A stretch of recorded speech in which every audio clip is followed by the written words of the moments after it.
Les populations camerounaises vivent un calvaire à nul autre pareil au quotidien, l'eau potable. L'on a coutume de le dire, l'eau c'est la vie, mais la denrée est plus rare que jamais en dépit des potentialités hydriques du pays. Salut à tous et bienvenue à cet autre numéro de votre bimensuel Au cœur des faits, consacré à l'éternelle sécheresse de nos robinets. En 26 minutes, nos équipes vont parcourir les quartiers de la capitale camerounaise, devenus tristement célèbres de par la pénurie en eau. Vous verrez que tous les moyens sont bons pour s'approvisionner et certains propriétaires de puits et forages font de bonnes affaires. En posture d'avis d'expert, il a fait de l'eau son domaine de prédilection après ses études en ingénierie hydraulique. Arnaud Ekani nous dira comment sortir la tête de l'eau tout en buvant à notre soif. Installez-vous confortablement.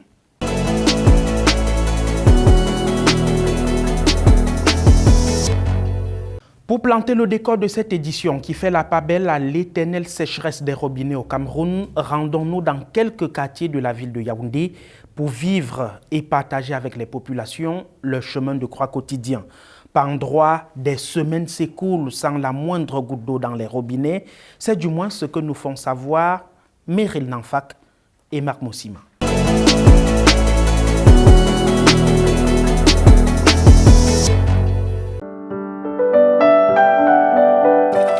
Avoir de l'eau potable dans les quartiers comme Mendon, Damas et Ngousso est un véritable parcours de combattant. Il faut se lever de bonne heure pour espérer se ravitailler. Depuis le matin, il n'y a qu'un seul bidon. Tu reviens, tu trouves au moins 15 personnes devant toi.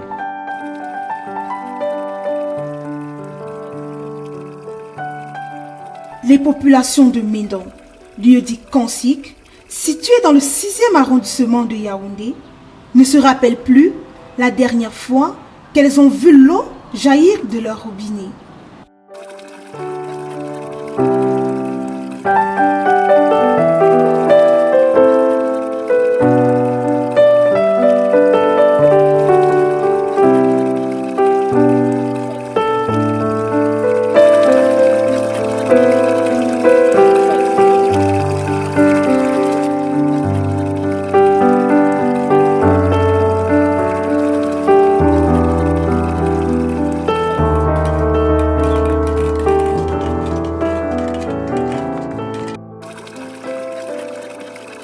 Fatigués de compter sur la société en charge de la distribution de l'eau au Cameroun, les populations font recours à de nouveaux moyens d'approvisionnement. L'eau de la SNEC, ça peut venir 2 fois par mois et ça ne vient pas déjà à des heures régulières, ça vient tard dans la nuit et très tôt le matin, il coupe. Oui, et l'eau là n'est pas si potable que ça, c'est de l'eau sale, on peut dire ça comme ça.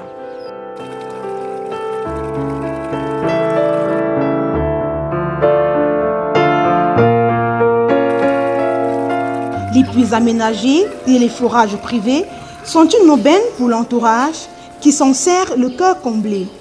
La source est tellement loin aussi devant nos côtés là.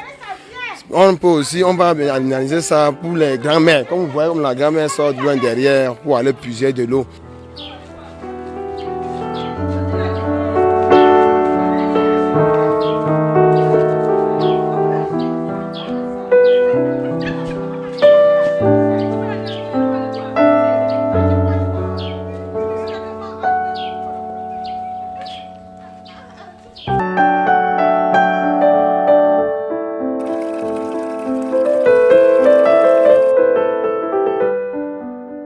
Fort exposées aux maladies causées par la mauvaise qualité de l'eau, les populations décrivent cette situation qui perdure. Nous venons puiser l'eau au forage parce que l'eau est rare. Avant que l'eau ne vienne, il peut pas avoir 2 semaines à 3 semaines pour que l'eau revienne dans le quartier. Et cette forage a été conçu pour aider ceux qui n'ont pas d'eau dans le quartier.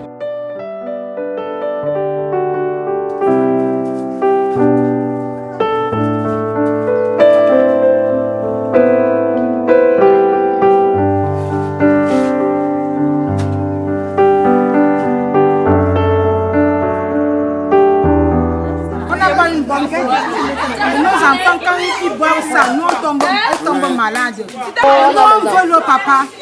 Il y Regardez comme ça, nos enfants tombent malades. Nous, on n'a pas une bonne eau. Nous, on veut l'eau.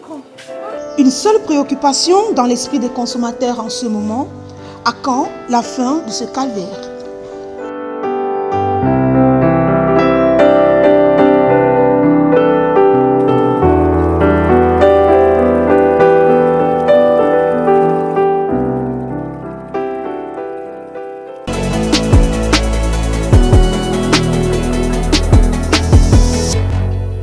Voilà l'état des lieux désolants du visage de l'alimentation en eau. Je vous invite à présent à faire un tour dans les ménages qui s'adaptent autant bien que mal au déficit et doivent utiliser la moindre goutte du précieux liquide avec tact et minutie. Un exercice plutôt complexe auquel se sont prêtés Ochel Ambomo et Marc Moussima. Inside.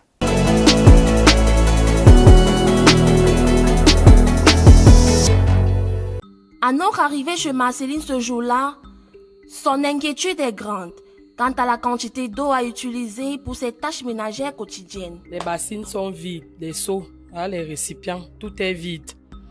On a même des difficultés à faire le ménage parce que l'eau est tellement difficile. Il n'y en a pas, on n'a pas d'eau. On comptait même comme ça aller se ravitailler chez les voisins là-bas. Marceline, habitante du quartier Damas à Yaoundé, assure la pérennité d'une famille d'au moins 7 personnes. Elle nous explique le calvaire qu'elle vit depuis plus de 15 ans en raison du manque d'eau. Vraiment, cette histoire d'eau-là, nous, on a oublié ça ici. On a déjà oublié. Voilà, ça fait plus de 15 ans que l'eau ne coule pas ici à Damas. Et on en souffre beaucoup. Vous-même, vous pouvez le constater ici. On n'en a pas. Dans ce ménage, chaque goutte d'eau est utilisée minutieusement. Voilà la quantité d'eau qu'on utilise pour laver les noix. On prend juste un peu. On est obligé d'utiliser la quantité d'eau aussi pour laver les assiettes. Et parfois, on prend la même eau pour arroser le sol, nettoyer le sol. Plus loin, dans le 6e arrondissement, les populations vivent la même situation. L'eau recueillie est utilisée pour des tâches précises. Comme chez nous, par exemple, l'eau de forage, si on utilise ça pour faire la vaisselle, la lessive, laver le sol. Mais pour boire, on ne boit pas cette eau, on achète de l'eau minérale. Oui, on boit de l'eau minérale parce que ça, c'est pas de l'eau contrôlée, quoi. Donc, on ne peut pas boire cette eau. Ça, c'est le cas de chez nous. Je ne sais pas pour les autres s'ils boivent. Mais je sais que la plupart des gens boivent ça puisque ils voient ça clair.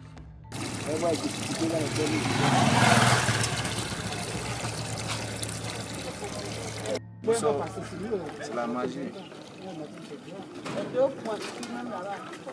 On va faire comment? Du côté de Yaoundé 5e, Gisèle a pris un long et dur parcours pour s'approvisionner, crête au préalable son eau avant consommation. Pour utiliser cette eau, je la javelise d'abord souvent pour les précautions de la santé.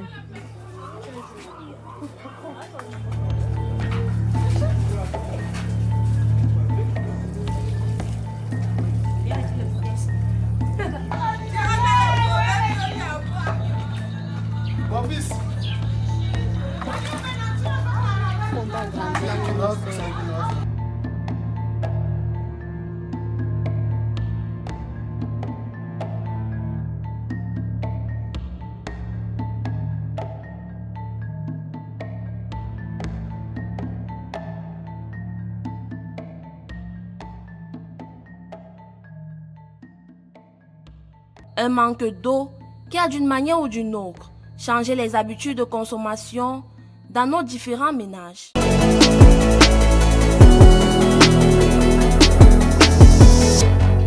Face à la grave pénurie en eau de bonne qualité à Yaoundé, le paysage est le même ou encore pire dans d'autres localités du Cameroun.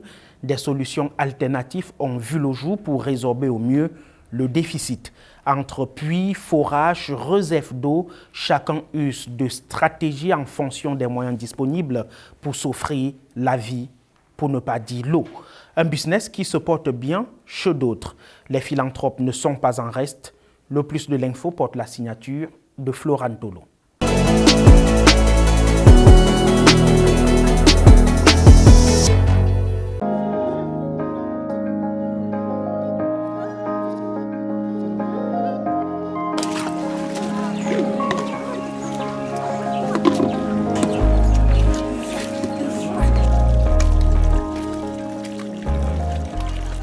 Sevrées du précieux nectar indispensable pour la vie, les villes du Cameroun en général et Yaoundé en particulier souffrent du manque d'eau potable.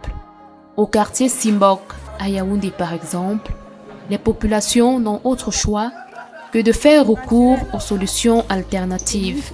C'est une forme de puits avec laquelle on a grandi du côté du Grand Nord Cameroun. Donc on a déporté ça de ce côté.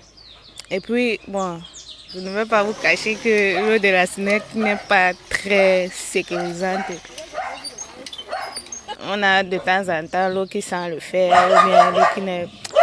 On n'est pas trop porté vers l'eau de la SNEC.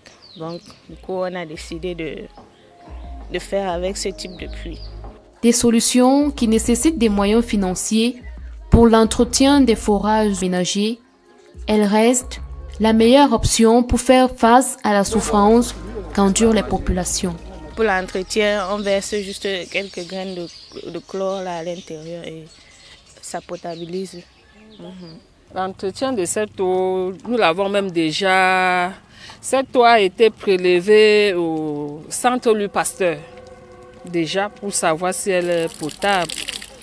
Donc, nous n'avons pas de problème de ce côté-là.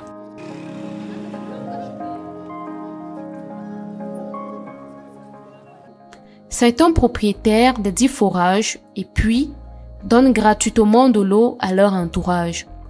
S'ils sont vus comme de bons samaritains, certains propriétaires par contre font de bonnes affaires.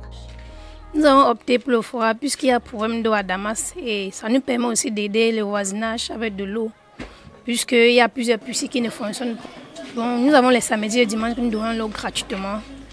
Et au moment du nettoyage, on les laisse aussi puiser le temps pour que ça vide en haut. Et les simples jours, les seaux de 20 litres, 15 litres, on peut vendre à 50. On vend pour entretenir l'eau, non seulement entretenir, pour aussi payer les factures puisque ça tourne avec du courant.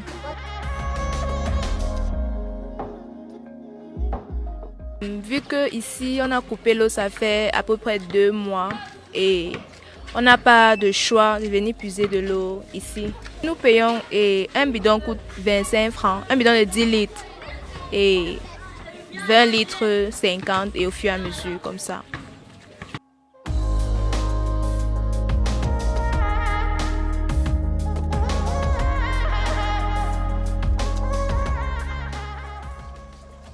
Acheter ou pas, les populations n'ont pas véritablement le choix. L'eau étant synonyme de vie, il faut s'en procurer. Nous avons choisi l'option du forage parce que on a beaucoup de problèmes avec la Kanwata. C'est gratuit, nous ne vendons pas. C'est gratuit parce que nous avons un problème d'eau au quartier et nous essayons aussi d'aider ceux qui n'en ont pas. Ils viennent puiser ça gratuitement.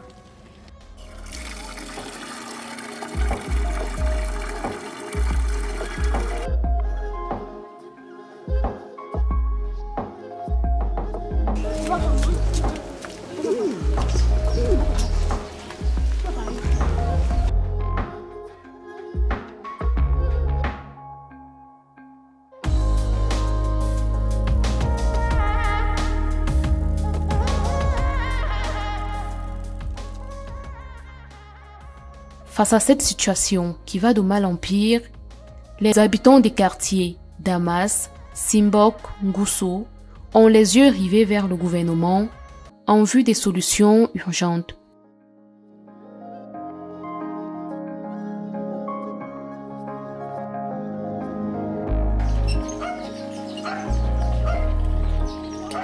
Donc, parfois, on a les voisins qui viennent, comme ceux du haut là. Quand ils ont un souci avec le forage électrique, ils viennent verser, c'est gratuit.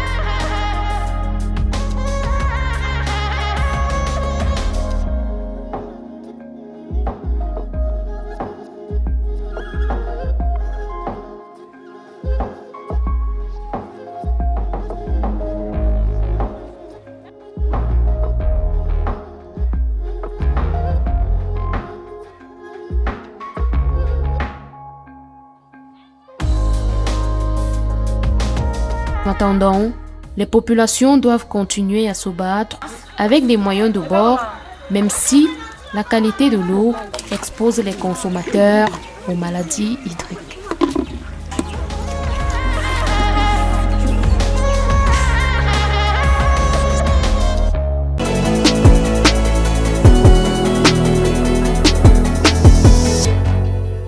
Vous regardez l'émission Au cœur des faits sur Naya TV. Dans un instant, avis d'experts.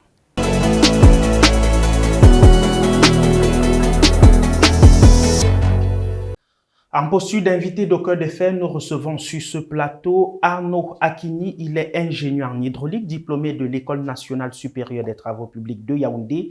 Par ailleurs, consultant dans l'entreprise 2E & Partners. Monsieur Akini, bienvenue sur notre plateau. Merci, Monsieur Kanga. Alors, dites-nous, quel est aujourd'hui l'état des lieux en matière de disponibilité en eau potable au Cameroun? Déjà, en matière de disponibilité en eau potable au Cameroun, le potentiel hydrique du pays est largement suffisant. Les besoins en eau du Cameroun tournent autour de 650 000 mètres cubes par jour.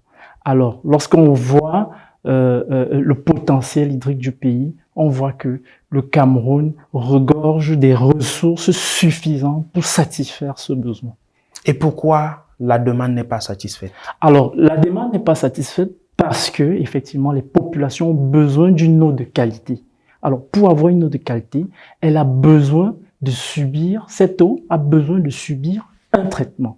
Et c'est là où se trouve le réel problème de la distribution ou de l'approvisionnement en eau. Alors, la CamWater, qui est la Société nationale de traitement et de distribution d'eau, c'est elle qui s'occupe au niveau urbain de la distribution en eau potable. Alors, elle a des infrastructures suffisantes pour mener à bien cette tâche. Malheureusement, elle a d'énormes problèmes à distribuer les eaux aux populations. Et quels sont ces problèmes? En réalité, parce que le réseau de distribution d'eau dans les villes camerounaises est vétuste. Voilà le réel problème. Parce que si nous prenons une ville comme Yaoundé, alors le potentiel de production des stations qui desservent la ville est largement et au-delà des besoins des Yaoundéens. Malheureusement, la CamWater n'arrive pas à desservir tous les ménages. Alors pourquoi? Parce qu'elle a une eau et les réseaux ne sont pas suffisants. En réalité, voilà le vrai problème de la CamWater. Je rappelle pour nos téléspectateurs qu'en 2021, on dénombre pratiquement 73% de ménages qui doivent se débrouiller à trouver de l'eau potable où elle peut, tandis que 27% de ménages à peu près sont connectés au réseau hydrique au Cameroun. Mais Monsieur Akini, dites-nous, la qualité de l'eau qui sort des forages, des puits et autres aujourd'hui répond-elle véritablement aux normes, puisque à ce niveau, ces populations qui doivent se débrouiller font recours aux solutions alternatives et parfois, bonjour les maladies hydriques, bonjour les maux de ventre. Il faut dire une chose qui est claire, c'est que les eaux souterraines, en réalité, ce sont des eaux qui ont besoin d'un traitement moins complexe que les eaux de surface. Alors, on a deux types d'eau souterraines. On a les eaux souterraines peu profondes et les eaux souterraines profondes. Alors, les puits traditionnels que nous connaissons aujourd'hui font recours souvent aux eaux souterraines peu profondes. Alors, ces eaux subissent d'énormes pressions anthropiques. Alors, le risque de pollution de ces eaux est élevé. Par contre, quand nous avons les forages qui font recours aux eaux souterraines profondes, dont les puits forés, on retrouve les eaux au niveau de la roche. Ces eaux, généralement, sont potables ou nécessitent un traitement simple de désinfection. au chlore, ou à tout autre produit. Alors, vous êtes ingénieur hydraulicien, je l'ai rappelé en début de cet entretien. Est-ce que les populations respectent les normes de construction? Un habitant qui a un forage à côté, une fosse de l'autre côté, la distance normale devrait être d'au moins 25 mètres. Est-ce que cette distance est respectée? Effectivement, c'est là le problème. C'est que les populations ne maîtrisent pas réellement ce qu'il faut faire en termes de protection de la ressource. Parce que l'eau, c'est une ressource fragile. Alors, vous voyez, dans nos villes, il y a une agglomération vraiment des bâtisses et le type d'assainissement qui est utilisé dans nos maisons, vraiment, c'est un assainissement précaire. Et ce type d'assainissement est la source en réalité de la pollution de nos eaux. Alors la construction d'un puits demande un minimum de périmètre de protection. Il faut vérifier déjà l'altimétrie par exemple du relief amont, aval, où est situé le puits, l'environnement, les ménages en amont, est-ce que les fosses septiques qui sont conçues en amont ne polluent pas, ne sont pas susceptibles de polluer le puits qu'on voudrait mettre en place. Enfin, c'est tous ces éléments que les populations ne maîtrisent pas. Alors, il faudrait déjà que les personnes habilitées puissent, n'est-ce pas, faire construire ces ouvrages, en réalité. Comment donc valoriser le potentiel hydrique du Cameroun pour avoir une eau de qualité en famille? Premièrement, pour valoriser le potentiel hydrique, déjà, au niveau des ménages, il faudrait identifier déjà toutes les sources de production, parce qu'il y en a énormément, il y a des puits, il y a des forages, il y a des sources, il faut les identifier. Il faudrait que les ménages, on mette à leur disposition on pourrait dire une feuille de route ou bien un planning pour pouvoir encadrer ces différentes sources de production. Il ne faudrait pas laisser les ménages à puiser. Il y a des sources qui sont polluées. Il y a des sources qui sont polluées. Il y a des puits, nous connaissons des puits pollués. Il faudrait justement donner, on pourrait dire, une feuille de route aux ménages ou bien des indications aux ménages qui voudraient s'investir dans ce domaine. Par exemple, la construction des forages. Qu'est-ce qu'il faut faire? Comment il faut les faire? Veiller vers les personnes qui ont l'expertise nécessaire. Il faut aller justement pour construire ces ouvrages. En réalité, c'est ça qu'il faudrait faire au niveau des populations. Sortons par là, comment est-ce que le gouvernement camerounais doit faire aujourd'hui pour résorber efficacement le déficit en eau potable? Pour résorber le déficit en eau profonde, alors moi je propose 3 solutions. Premièrement, il faudrait que le gouvernement mette à niveau toutes les stations de traitement du Cameroun, parce qu'il y a beaucoup de stations qui sont moins performantes. Il faudrait déjà que le gouvernement mette à niveau ces stations. Deuxièmement, il faudrait que le gouvernement mette finalement fin au problème de la distribution en eau dans les villes. En quoi faisant?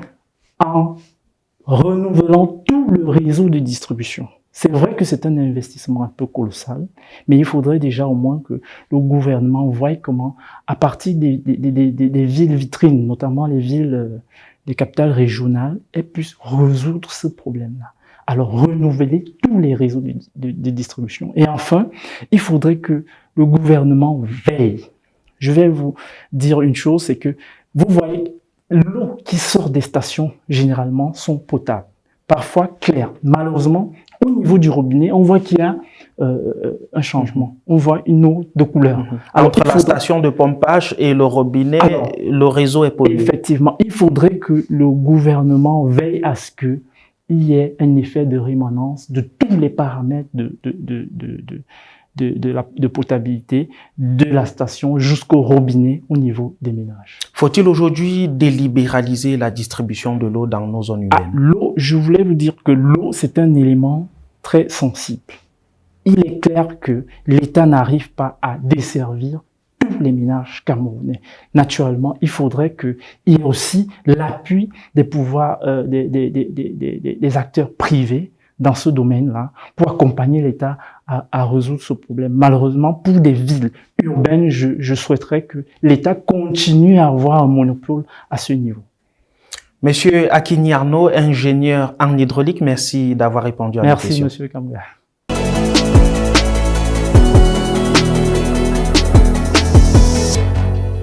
Voilà le triste visage que présente l'eau au Cameroun et plus précisément à Yaoundé.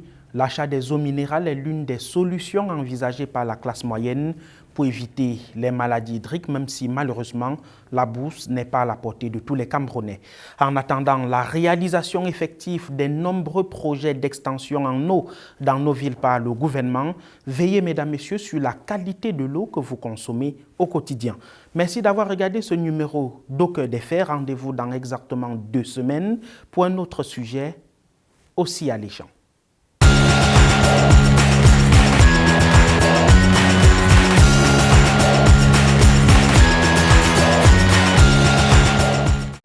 Boa go to Doha. Allongez-vous confortablement, fermez les yeux et laissez-nous vous transporter à la World Cup FIFA Qatar 2022 pour encourager les Lions. Tous derrière les Lions. Boa go to Doha, charter de touche à tout en partenariat avec Qatar Airways et Match Hospitality.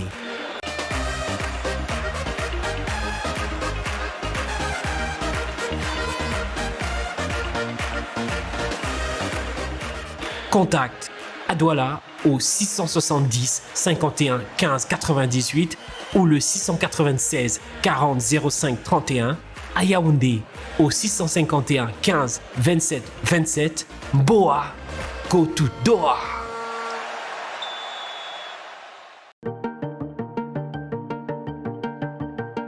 Bienvenue chez Bill Automobile. Bill Automobile est une entreprise spécialisée dans l'achat et l'expédition professionnelle des véhicules et engins vers le continent africain. Bill Automobile vous donne également la possibilité de faire du groupage à destination du Cameroun et surtout met à votre disposition un espace de stockage sécurisé. Bill Automobile, l'envie de vous servir.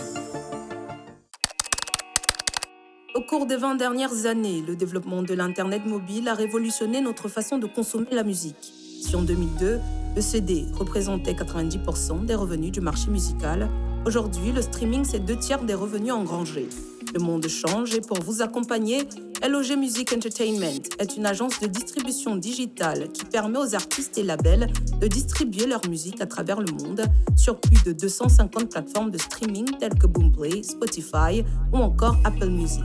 Alors n'attendez plus et rejoignez la nouvelle ère, musicalement vôtre.